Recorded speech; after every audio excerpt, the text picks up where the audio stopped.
ડિંડોલી તબેલામાં ભીષણ આગ, પશુઓનો ચારો બળીને રાખ। સુરત ડિંડોલીમાં રવિવારે બપોરે 2 વાગ્યાની આસપાસ એક તબેલામાં ભીષણ આગ લાગી હતી।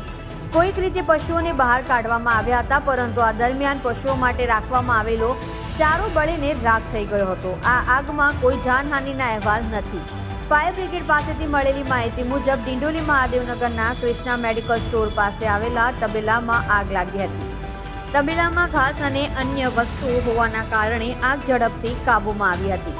થોડી જ વારમાં ઘાસચારાનો ઢગલો બળીને રાખ થઈ ગયો હતો।